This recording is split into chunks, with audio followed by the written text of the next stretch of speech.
Well, hi. No. I'm Dr. Leni Sorensen, and it sounds kind of pretentious to have a microphone, but we kind of need it, so please be patient with it.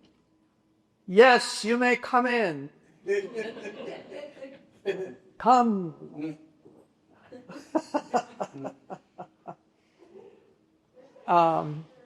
It is really fun to be part of what I know has been probably a really fun weekend and going to be really great for all of you all here. 250 years, that's a long time. What a great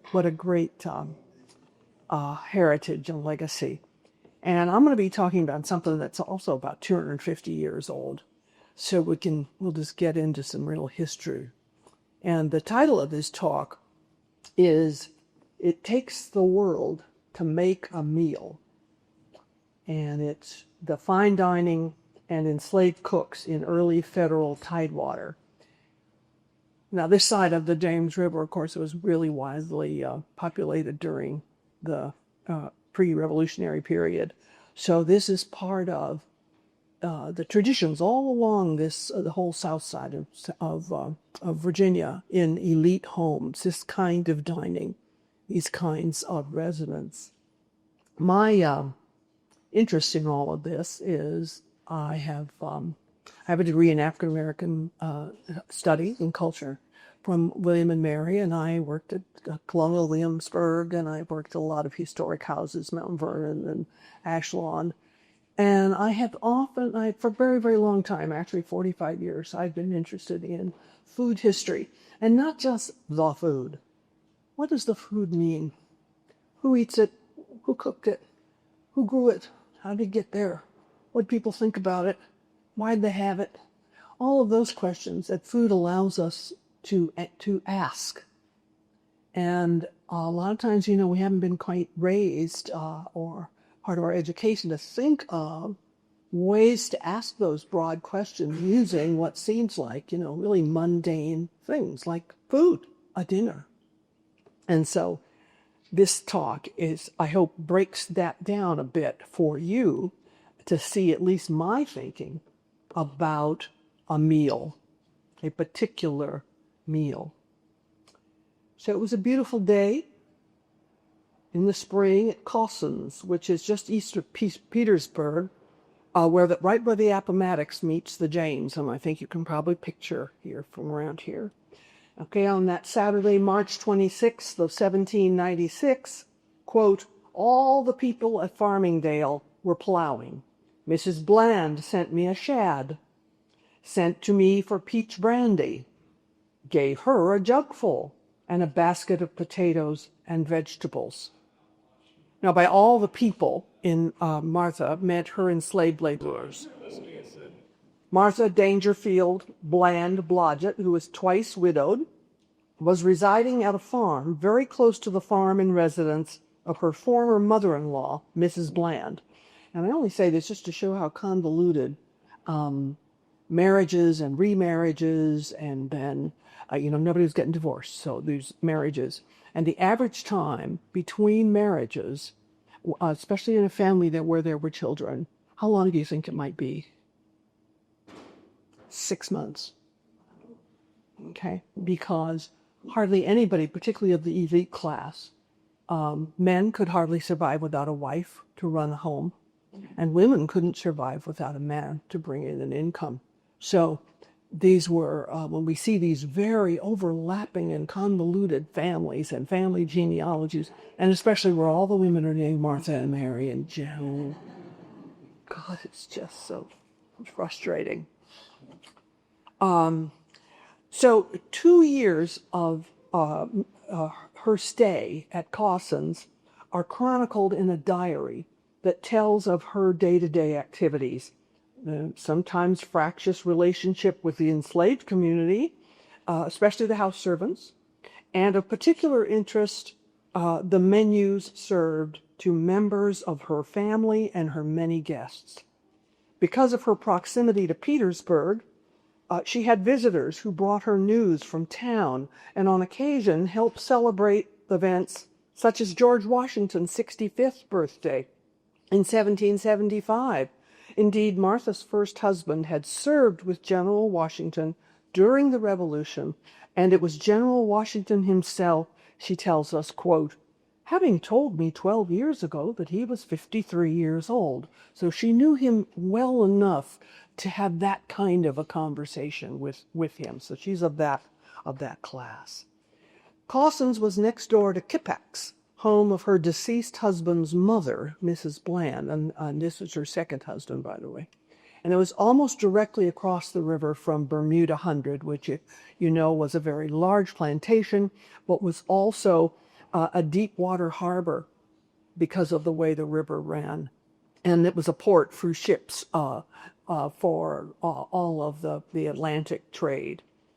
And her days were full of the supervision of her enslaved laborers, dealing with overseers, and the care of managing what seems to have been a fair-sized household. And although she had no children, during the time of this record keeping, she had in her care a young woman named Polly, and she never gives Polly's last name, but she accompanies Polly to local fine homes for meals and special occasions, and eventually she returns Polly to Boston after a stay of 11 months. She doesn't exactly explain her relationship to Polly, but Polly has been here now in Virginia visiting. In the same entry for Sunday, July 3, 1796, where she details her embarkation to Boston with Polly, she lists recent house guests. Mr. and Mrs. Robert Carter, I'm sure that's a name that resonates, and two Ms. Nelsons, Miss Carter, and Miss Carter's two sons. Now that's a table full of people that she has entertained for dinner. The diary entries reveal a woman deeply enmeshed in many levels of elite life, commerce, and consumption. And on this particular Saturday, she had received a shad. Everybody knows what shad are, right? They're a fish that run in the spring, very popular in Virginia. She'd received one as a gift from her mother-in-law, but she also received two shads from her enslaved housemaid, Suki. Now, whether as a gift or barter or for sale, she doesn't say. So there was a precedent in Martha's household that she paid cash for any small food items that were supplied by enslaved people.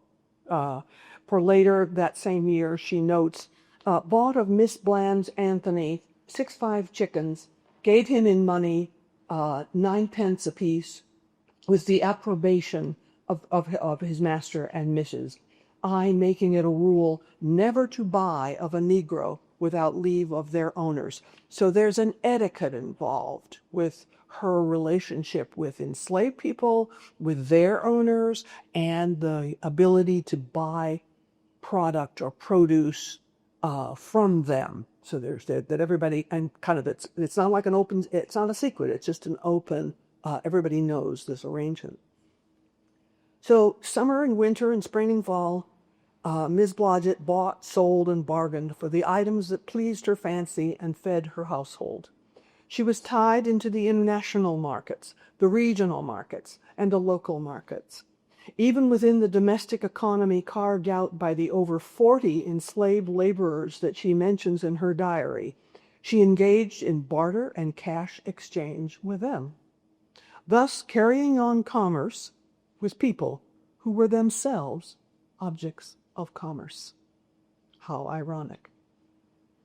The land and the house, the furniture, and the slaves at Clausen's were all investments made years earlier by Martha and her first husband when he was living, and before that by his extended family, still living on several local plantations, going back to the beginnings of the British colony in the 17th century. Men of high political power and position in the colonies and the Revolution invested considerable energy to the development of profitable plantations that supported a lifestyle to equal that of the European gentry. As well, gentlemen did their business and political dealings and meetings in their homes. They didn't have hotels and men's clubs and taverns and bars that become quite common in the 19th century. A man would visit another man's home. And in that setting, they would comport their business. So whenever it was a house mistress's job to make sure that that setting was as beautiful and elite and smooth and elegant as it could possibly be, because that accrued, of course, to her own husband's appeal and status. By the late 18th century, the economy that had been created by fields of tobacco had been, were shifting to wheat. It had been just a very, there was an agricultural shift. But the monies brought from all that tobacco certainly is the basis for these elite lifestyles that we see people able to live. The houses, whether old and vulnerable or recently built according to the most up-to-date architectural fashion, were full of the props that were necessary for gracious living. Barns, tobacco houses, warehouses, wharves, roadways, smokehouses, grain mills, slave quarters, those are all part of the plantation complement. Everything has to be in place for that plantation to run and work in an orderly and profitable fashion. And so the most ordinary daily dinner, like Martha, had to be produced out of that, and were, had to be elegant for a woman who, was on a first-name basis with those people at Mount Vernon, for instance. So beginning with the dinner meal served on that lovely day in 1796, I am going to explore the complex web of commerce that such a meal represented. The exact prices are really kind of beyond the scope. There's really no way, nobody's really figured out a way to exactly tell you, well, 6 pence in 1796 was worth $3.42 today. It's just very, very difficult. Even economists have real trouble with that. So I'm not going to do a whole lot of comparison that way, but just know that these are all having hard currency and using it was really pretty a sign of one's status for sure. It is the scale of such a lifestyle that is impressive. It's important to remember that what I'm going to describe to you is just one meal in a pattern of early afternoon dinners replicated each and every day, unless Mrs. Bland dined away from home. Calculations figuring the inventory of needed supplies for a year would really be quite impressive, because you just had to have a lot of food and provisions on hand. From the several entries, where guests are mentioned briefly, one can see that she was often joined at dinner by family members, such as her mother-in-law, parties of friends who might visit for several days. You didn't just go to someone's house and hang out and then jump in your car and drive home, hoping that you didn't hit a deer. If you were of the status that you could come to someone's home, you more than likely stayed at least overnight, and most of the time for several days in a row. That was just standard Virginia hospitality. So you can imagine the amounts of food, the arbitrary and varying amounts of food that might come. You handled business associates that handled her financial affairs, and notables that might be visiting Petersburg. So while she doesn't say, I'm assuming that Martha entertained at a minimum 4 to 6 people at dinner that Sunday. I just had to start somewhere, and that's where I decided I would draw the line. At Jefferson's household, the minimum was 14. A lot of people hadn't even cooked Thanksgiving dinner for 14 people. Imagine doing this every single day, and breakfast, and tea in the evening. Now, her household staff of enslaved Afro-Virginians were long experienced in the needs of the families for whom they labored.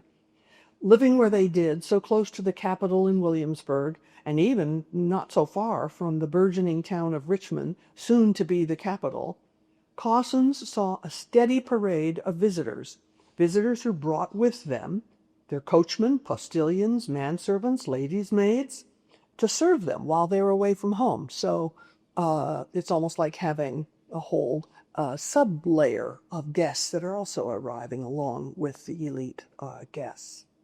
And the resident staff, especially the cook, would have had the opportunity to interact with visiting servants from afar to discuss fashions in dress and dining, and perhaps more controversial topics that were not strictly legal. We don't often know about people's literacy. People were not allowed to be literate after 1804, and they wasn't that they just suddenly all stopped being literate, those who were. It's that they just started keeping it very, very close to their chest.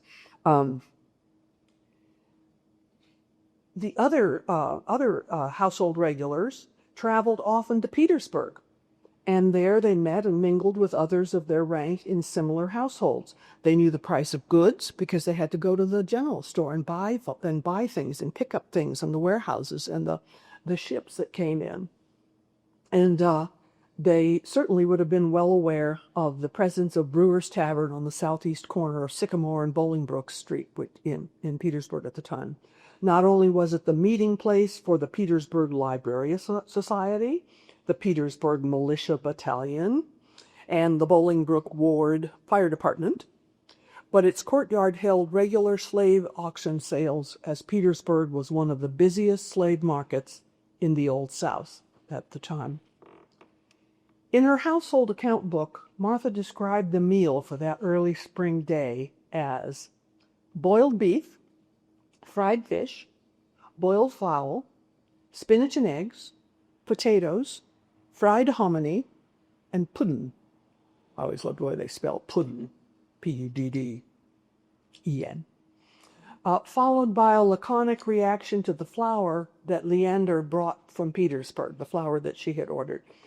Opened the flour, very indifferent, $15 a barrel. Now, this is a 100-pound barrel of flour, and $15 was still a lot, and she, for some reason, felt that it wasn't very satisfactory. She doesn't tell us where she got it. There were so many mills around. Did she have it shipped from further north, or, what she doesn't tell us that. Those are the mysteries that us culinary historians have to kind of plow through. But you get the impression that Martha was a very hands-on administrator. She is taking care of things. Now, during her day, she likely conferred with the cook to determine the menu, to calculate the availability of the ingredients, and make a quick inventory of the necessary serving utensils and the table and the glassware, and reminding the dining room servants of any particular thing that needed their attention. This meal of 3 meats and 3 vegetables with 1 dessert is simple for the times and the small guest list. Often it was common for a meal of 14, 15, 16 people to have 8 to 9, maybe even 10 dishes of meat. 5, 6, 7, 8 made dishes. These were dishes combined, vegetables with cream or other kinds of ingredients. 4 or 5 desserts at a time. Very, very elaborate meals. And yet, assigning a recipe for each dish, it's possible to determine where the many ingredients would have come from. Europe, the tropics, Boston, Annapolis, the merchants of Petersburg, the fields and pasture themselves at Cossins are fresh from Martha's kitchen garden that we know she had. Of the many transcriptions of 18th and early 19th century cookbooks available, I've chosen to use recipes from the research of the late Nancy Carter Crump in her book Hearthside Cooking, and Mary Randolph's The Virginia Housewife for basic preparations. Mary Randolph's The Virginia Housewife was published originally in 1824. It is now being reproduced in its 250th anniversary edition, re-edited by University of South Carolina Press. And so it's going to be very nice for people who want to look at a facsimile of her recipes, because they are extremely helpful way to look at history. As I said earlier, sometimes it's not even just the food. It's looking through and into the recipe to see what had to be done in order to do that. Who had to do it in order for that to happen? How did that work? And so these recipe books can be really handy. So first she had soup. Now she doesn't mention one, but it certainly was just about de rigueur and usual for a meal to offer a soup with what would have been called a remove, and this would have been fish. So that would be the second part of you'd have soup, and then you'd have they'd remove the soup bowls, and then you'd have fish, and the tureen was removed. You had boiled beef, a plain name for what was actually more of a French-style bouilli, or braised beef was really what it was like. And the beef likely came from the farm at Cossins. That cattle was raised there, we know, because there's a later entry in which Martha, please feel free to come in, expresses her conviction that her slaves had stolen and eaten one of her stock. Quote, got intelligence that Ampy, Isaac, and Leander killed a yearling, which I missed a week before. So she's keeping those kinds of tit-for-tat notes as well in her book. But the cloves, black pepper, mace, bay leaf, oranges, and the red and white wine, all of which are part of this recipe, come and had to come via the international Atlantic market of foodways. Even the homemade walnut ketchup used to enrich the flavor called for allspice, cloves, black pepper, and mace, all foreign seasonings. The fried fish. Now, again, the name hardly really does justice to the tasty dish served as part of the first course. The shad eaten that day, we know, was both a gift. Remember, Mrs. Bland had brought a gift of shad, and a barter item from the enslaved woman Suki, acquired that morning as well. Now, an interesting possibility regarding that shad is inspired by a first-hand report from the diary of Benjamin Henry Latrobe, who some of you may have heard or read about in your history books, was a journalist and knew many political people and visited very important political homes, and was a commentator and was a painter and an architect as well. So he was this very kind of Renaissance kind of man, and he wrote copious notes. And in that same spring of 1796, during the shad run on the Potomac, so that's quite a bit further north, but still in the Tidewater, Latrobe spoke to an elderly black fisherman, and Latrobe asked if the man was excited by the amounts of shad available. The shad often was said to run so thickly that you could literally walk on their backs, kind of in the way you hear that tale of how the salmon used to run in the West. It had that kind of tradition. And now his response startled Latrobe, and he quotes the man exactly. Quote, Massa, I would not give them to eat to a whore's dog. Yes, he won't. Obviously, the man does not like shad, which I've always thought was very amusing. And the fact that he would be so blunt and so frank. So while Suki, back to our Suki, may have been among those African Americans who loved the shad equally as well as white people, she could also have shared the sentiments of that Tidewater fisherman. We don't know. In any case, that exchange obtained from her mistress for the fish would have been kind of a clever cheat. She's going to get, she's going to pass off what to her is kind of garbage, and she's going to get some coin. We don't know the case, but it allows for us to look between the lines and give a number of people kind of some interesting points of view that we can speculate about. Now, everybody wanted to take advantage of the shad runs. Most people loved the shad and were deeply appreciative every spring to have such a bountiful array of fish. And when it came to the preparation of the dish, as was commonly listed in recipe books, egg yolks, breadcrumbs, and the lard for frying would have been produced on the farm, ready to go. but the sauce for the final presentation, including ingredients from the international marketplace. More than mere melted butter, Mrs. Randolph's melted butter sauce called for butter and flour, simmered into a roux. We've all heard about a roux, over hot water. And to this was added 1 tablespoon each of mushroom ketchup and lemon pickle.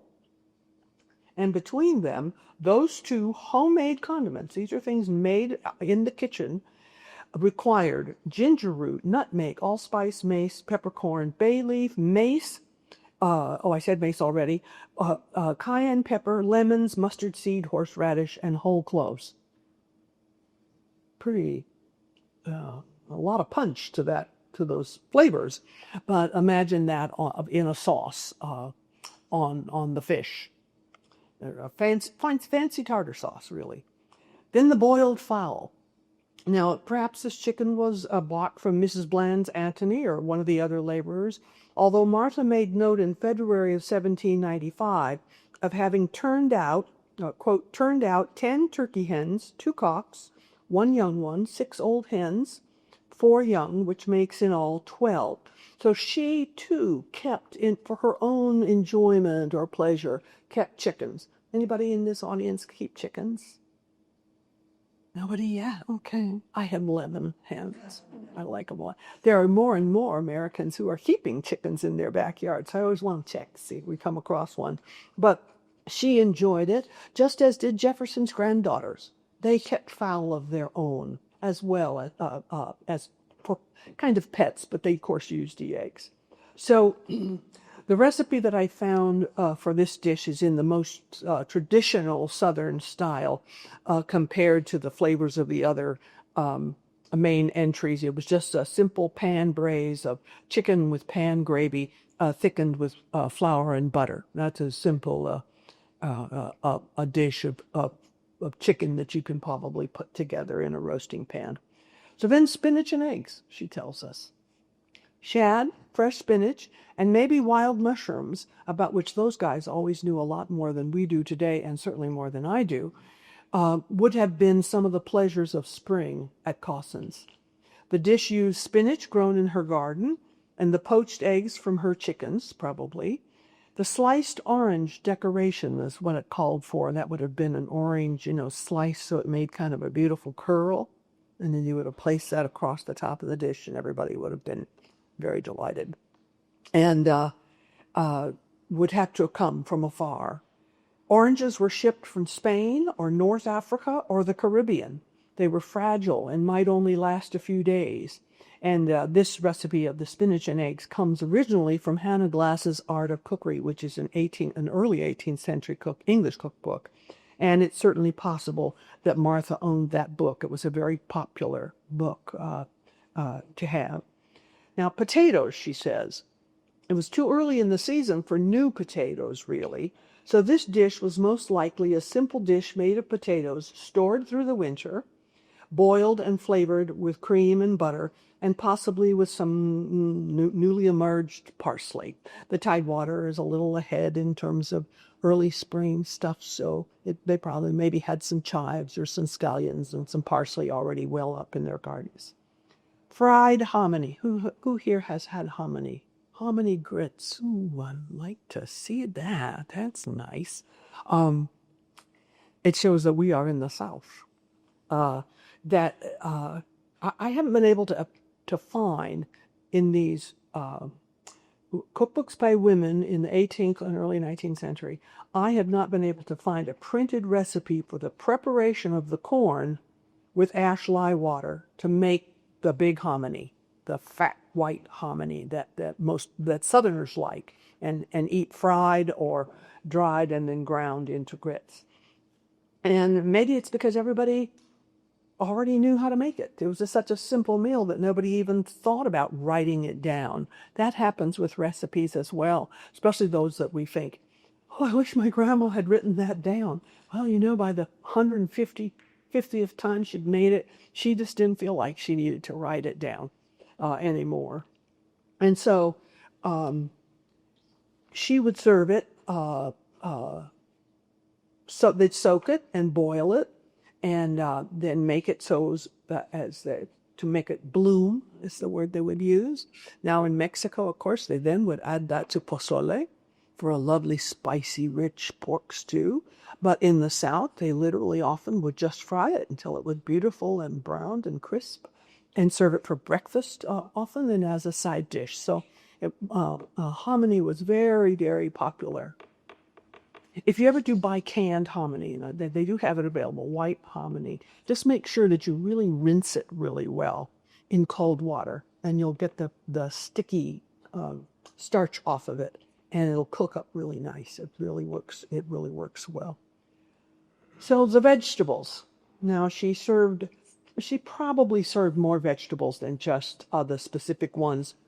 Turnips or carrots stored from the fall harvest would complement the fresh spring vegetables that were just coming in, like green peas and asparagus. And you may ever have known, that Thomas Jefferson and his neighbor always had a contest every year over who got the first English peas, whose came in first.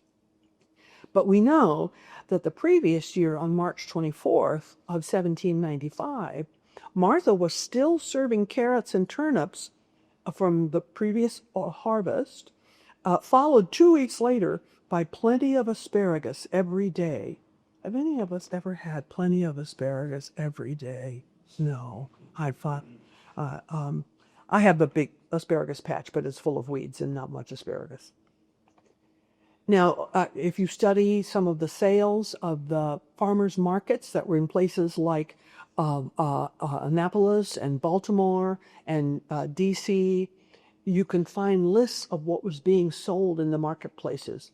And because they had to have a license to sell. And so there's these master lists that are really very informative when we want to look at what were people growing and what did they have for sale. And that really helps us give a sense of what were people then eating and wanting to buy, especially urban dwellers. So Martha could have bought, all of her brassica, they had broccoli and they had, lots of different vegetables and spinach, and even Brussels sprouts were available. But Martha herself seems to have really wanted to grow cauliflower. And she has started them. I don't know. She doesn't tell us. Does she have a small window she uses as a greenhouse or an actual greenhouse? Or, there's so much she leaves out that I would just love to know, but we don't get to know. But she complains on Saturday, and you'll notice every once in a while, she is pretty snippy. In June 1776, she noted, quote, "Sent to beg a few cauliflower plants of Mrs. Dash, but was refused, notwithstanding that I had sent her a few days before everything she sent for, and sent them with pleasure. This is doing one good turn for another, and like the R race, who are a selfish, disagreeable people." Now, often people use initials, and we have a feeling that this may have been a Randolph, because she's in a community surrounded by plantations owned by people named Randolph. So I can only imagine who she might be thinking of. But clearly, even women of her class had plants. They started plants. They were interested in exchanging plants and cultivating plants. So then we have the pudding. Over her 2 years of listings in her diary of menus, she names just an amazing variety of desserts that she had served her guests. Custards, cheesecakes, mince pie, gooseberry tarts, jellies, flummery, and puddings. Now, having served citron pudding the year before in the same spring, perhaps she did the same again. It was just easier for me to choose that for my talk. The butter and eggs would have come from her own farmyard, but the sugar, brandy, rosewater, white wine, lemons, and oranges for the peel of the oranges would have come from far away. Again, we keep connecting her to these larger, outside, distant markets that make her lifestyle possible. The 10 frothy eggs combined with sugar and butter, well creamed. And I don't know who's ever done that by hand, but it's an arduous task. Was combined with these very delicate flavorings. I'm not real fond of rose flavor, which was very, very popular then. I more prefer orange water, but they didn't really have vanilla extract at the time. So you're not going to see vanilla as a flavor profile in her foods. It just kind of makes by the end of the 19th century, the end of the 18th century, there's a sudden kind of shift, and we begin to see vanilla begin to come into the foodways. But the pudding, which would have been something lightly baked, more like an egg custard, really, was a beautiful way to end the meal. And of course, the test of a fine cook was the ability to heat this over hot water till it was the proper thickness, and then put it in the proper pan, and to make sure that it was baked probably in a bain-marie, which is a pan inside a larger pan with boiling water to keep it from curdling, that style. So her cooks really were getting a real test at the hearth. And so in this way we come to the people who, working under Martha's scrutiny, grew, harvested, prepared, and presented the daily meals at Cosson's. Now she makes specific interactions. She makes mention of specific interactions with 25 African Americans by name, and listed the names of 15 others. So she has a large retinue of people that are under her ownership and control and supervision. The cook, the person she named only cook, was male, which we know because Martha issued him 2 shirts, a pair of shoes, and 5 yards of napped cotton that would be like flannel. You know how flannel has that kind of fuzzy feel to it. That's what it means by napped. It appears that Suki, Chloe, and other named women were house servants of long standing. Jemmy and Esther, who appear to be younger and in maybe just past the true apprentice stage, but kind of moving toward learning their skills, were rebellious. Both ran away at one time, both were apprehended and punished, and then returned to their usual duties. So Martha had control over the punishment regimen of the people under her control. So the price of slaves at the time, when we just look at it, we have to just kind of think roughly, and there have been some historians who've done a lot of trying to figure that out. Creole slaves, which meant people who were of the first generation born in the colony. In other words, they had not themselves been brought from West Africa or the Caribbean, but were born in the British colony.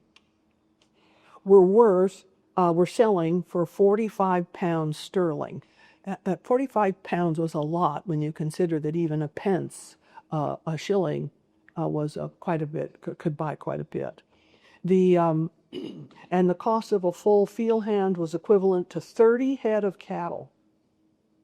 So to have the labor of a strong, able man was equivalent to owning or being able to have 30 head of cattle. And the prices kept rising all through the century. Sometimes there'd be a downturn in the market and others, but they just kept rising and rising and rising all the way to the Civil War, to tell you the truth. The ages of the women were not given, but Ampie and Billy and Leander and Antony were described as doing work that one can see definitely required youth and vigor and strength. So we can picture them as young to I don't know, maybe young middle age in their abilities. And of course, their value to the owner was considerable. And I added up just the really preliminary kind of figures that I came up with, and that was 1,500 pounds sterling, which was a huge amount of money for the time. And which meant that the wealthy of this class had tremendous equity in the enslaved labor they had, in their property, in their land, in their houses, to ensure a profit should, and then of course they had their crop for sale, whatever their field hands were producing as a crop that they were also selling. And that way they could have a lifestyle that had not only field hands producing crops, but body servants and house servants and artisans that made objects of beauty for homes. At the time, more and more enslaved people were being kind of turned to the manufacture of items such as cloths, because, as I said, tobacco was kind of taking a downturn. Wheat didn't take as many people. Virginians, with their enslaved people, were beginning to make a move to westward, not deeply west as they would in the next century, but westward. And they took with them, of course, their strongest and most knowledgeable agricultural workers. And so we see a real difference in those who stay resident, what they're producing.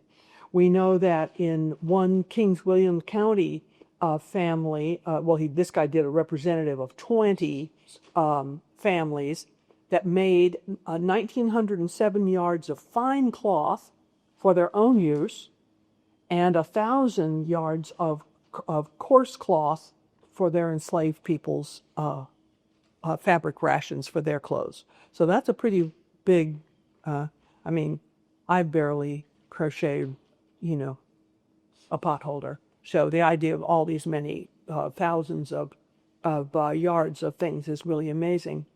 And so we know that Martha had sent for some fulling, which is what you need to make, when you've made your cloth, you then take it off the loom and then you full it, which is to rub it with fuller's spurt, which is a very, very, very, very fine earth in water to get the fibers to rub together so it doesn't look like a net. It begins to look like fiber. And of course, the field was never too far away, because as George Washington directed his overseers, that when his spinners were out of wool, quote, "They must not be idle. If they can find no other work, let them join the outdoor hands." So in George Washington's world, no matter who you were, if the work that you were doing diminished for whatever kind of reasons, you could always be put out into the field. So the cooks had, the ability to run a tight kitchen, to teach, to organize, to make sure that relationships with the mistress went smoothly enough that remember these dinners every single day. There was no day off. You didn't get to go to Long John Silver's every once in a while. It was every single day that these meals were produced. And the cooks had, that kind of expertise of producing this material. If you wanted raspberry cordial to use it in December, you had to make that when the raspberries were in season. And that's like a couple, 3 months ago, right? So you had to be not only making today's dinner, but thinking about things that you are going to be needing months from now, and how to factor putting those in. Does anybody in here can food? And so we think about that jelly, those jams, taking advantage of chickens on sale if you do pressure canning, looking ahead. Well, the cooks in this kitchen are also part of that. That is it's part of just the sensibility of the time, of course. The mistress has the same sensibility, but the cook is in charge of, on a lot of levels, making sure that it actually happens, so that they're never left without what they have to have. The price of good cooks was extraordinarily high, and often contended over at auctions. And the work in the kitchen consisted, of course, and you've been in many historic houses, if you enjoyed history trips and you've seen these big hearths, and the old saying, if you can't stand the heat, get out of the kitchen, is one that really is true, because it's got, one big fire for creating coals. We got another fire, Hallman, for creating like charcoal if you had a stew stove, which are those high masonry units that have like a hole in the top where you could sit a pan. So depending on the elegance of your scene, you could have a number of different things that had to be happening when it came to fires and firewood and ashes in and ashes, firewood in and ashes out, and all of those, all of that. Your sugar had to be crushed and sifted. Sugar came in great big cones, didn't come in a bag. Came in big cones, and it had to be knocked apart with a hammer, and then it had to be grated, and then it had to be sifted, and then it had to be pounded, and then it had to be sifted again. And depending on what you wanted, if you wanted powdered sugar, it took somebody and their good right arm, or maybe left arm, and a great big mortar and pestle to pound that sugar into powder. And so, fowls had to be butchered. All of those came as part of the choreography within the kitchen setting every single day for every single meal. And the cook was the person who was directly responsible to the mistress to make sure that this happened. The mistress and her daughters usually are unlocked and locked the many storage rooms as they worked with the cook each day to accumulate the various ingredients necessary, partly because so many of these ingredients were really expensive. And in the homes of the very high elite, like Jefferson, total strangers, totally unbeknownst to anybody, would just drive up the mountain and park their buggy and get out and walk around the house and peer in the windows at the family like paparazzi would do, or and so they kept things locked. They always use the excuse, we keep it locked up because the servants are going to steal everything. Part of it is, where in the hell were the servants going to do with any of it? Should they steal it? It didn't make any sense, but it was part of the rhetoric of the time. And so we see that Martha may have occasionally read a recipe as something that was complicated, like a complex cake or a dessert, to the cook. But really good cooks. How many of you have had a good cook in your family? Somebody that you really, a really good cook. And if it's you, that's fine too. You're allowed to raise your hand.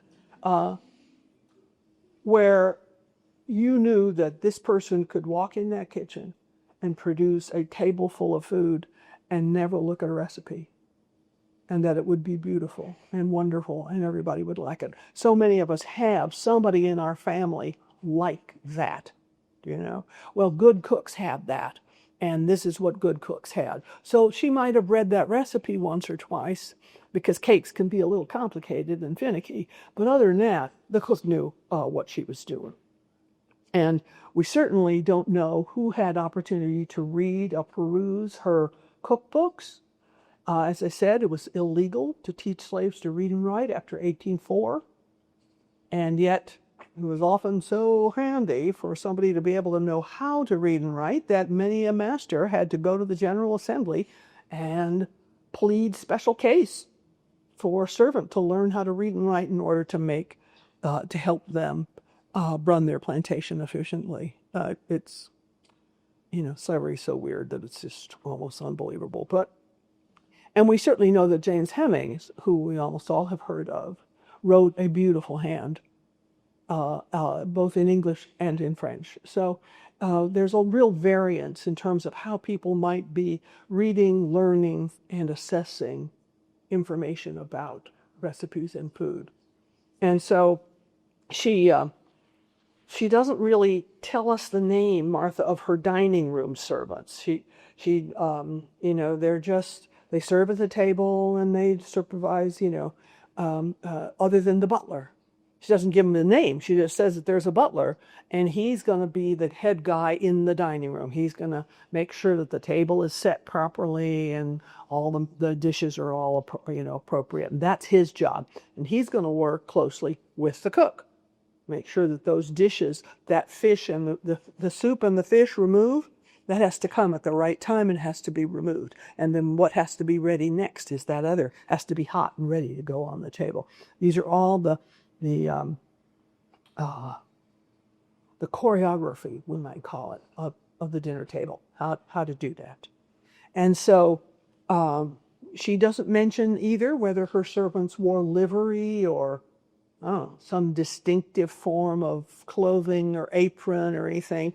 We know that George Washington actually ordered livery for his male house servants. Now, whether they wore, we don't really have too much notion of how often they might have worn it, but we do know that he was very interested in ordering some. And so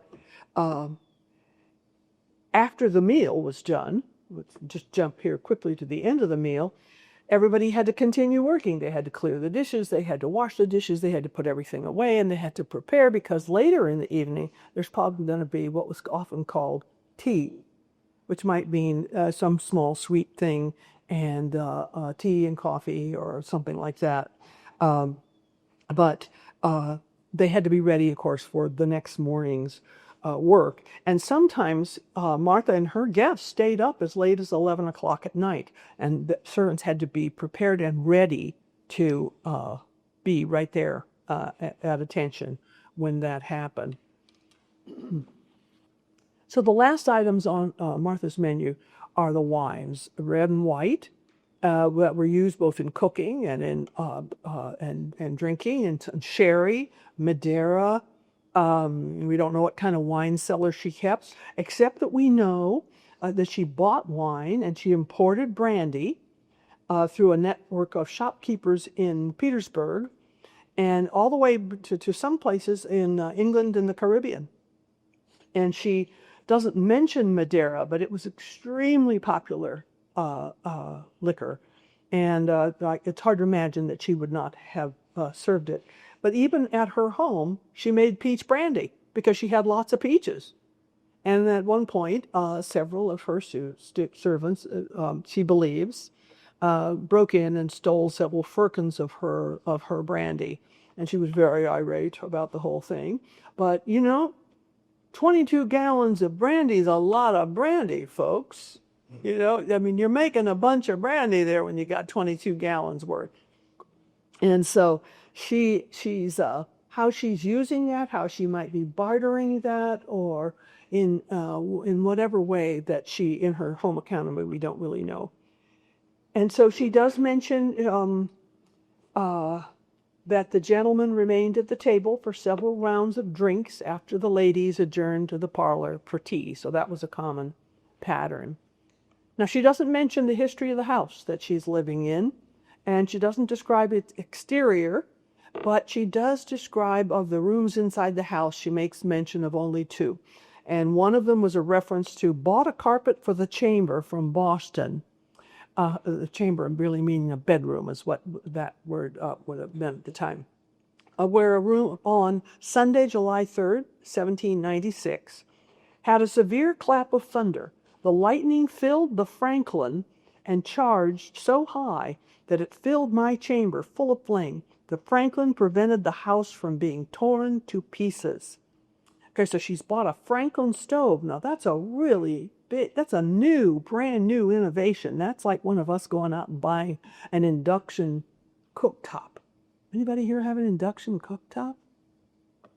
I knew you would. I figures. They also make a pressure canning now for the induction cooktop, which I've only discovered. I've never even seen one. And but that's kind of what I know about them at this point.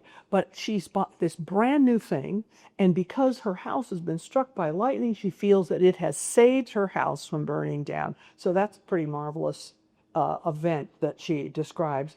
And then she whines that Peg burnt her new dining room carpet, being always drunk. And of course, that's the standard. The servants were drunk.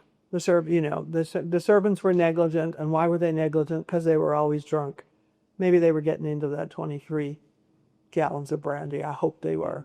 But they played cards in the parlor, and she had a new dining room carpet, and she had furniture that was appraised.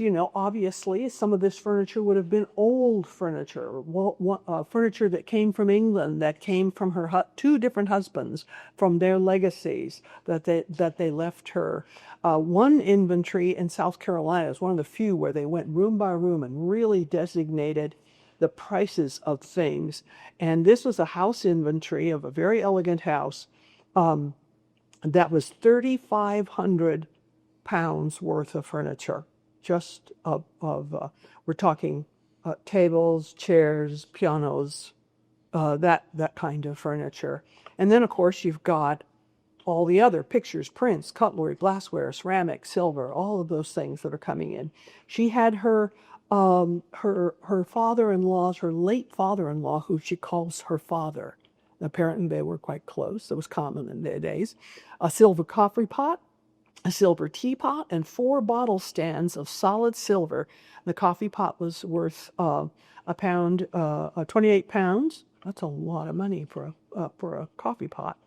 And so she's got this really elegant silver service that she must have in pride of place, undoubtedly on a bureau in her dining room, so that it's shown off to its most beautiful extent.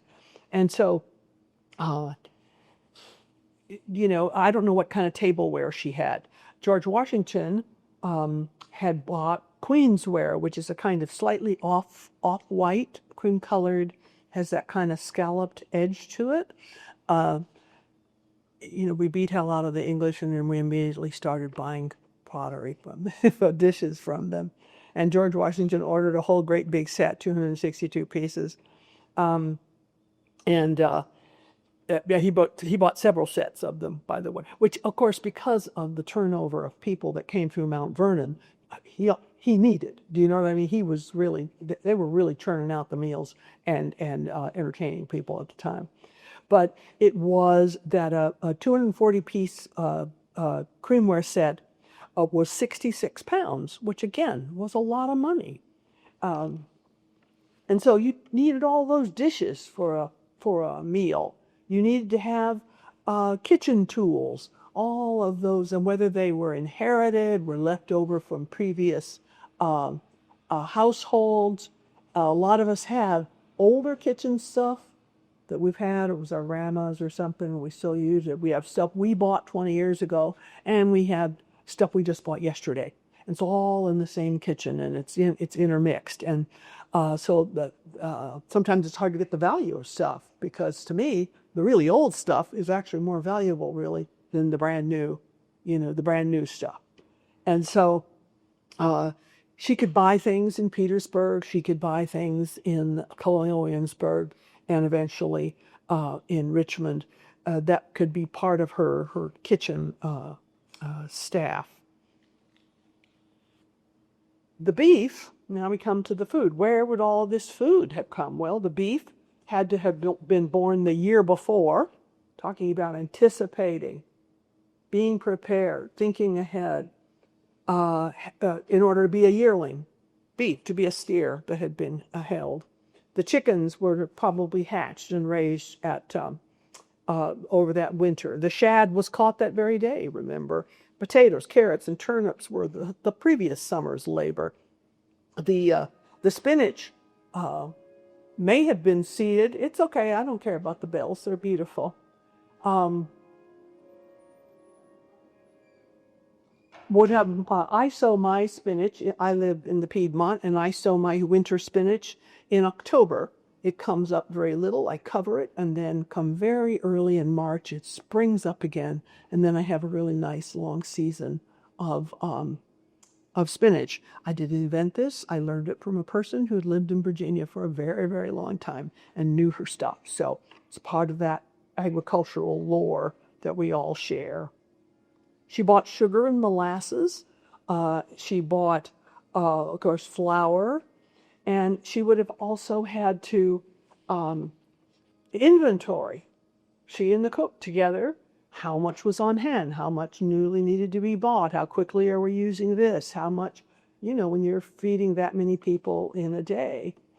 And so the cooks and everybody had to be up and ready to go really early in the morning. And we don't really know, how her kitchen ran, what the, as we might call the racial etiquette of her style of being a house mistress. Was it antagonistic? Was it neutral? Was it semi-friendly? But we still know that she had the ability and the right to punish by whipping 2 young women that ran away. So it's always an unequal balance, but beyond that, it's hard to know kind of how that relationship happened on a day-to-day basis, except, of course, that the meals kept coming on. And Martha, who seems to be a stickler about so many other things, never complains about the food. Okay, she's never saying, oh, blah, blah, blah, in fact, after one meal in 1796, she says, the saddle of mutton was the finest I ever saw, which is a wonderful compliment to the cook who needed to roast it. Someone needed to butcher it and cut it perfectly and tie it well and put it on that spit and turn it just perfectly and season it just right and put it on the platter right and have it presented at the table. The finest saddle of mutton I ever saw. That's a wonderful compliment to the skill of the cook. And so the labor of many, both in the past and on the day, the economic investment of many, both in the distant and more recent past, and the expectations, desires, and tastes of Martha Dangerfield Blodgett developed over her years as daughter and wife in the years leading up to and after the American Revolution.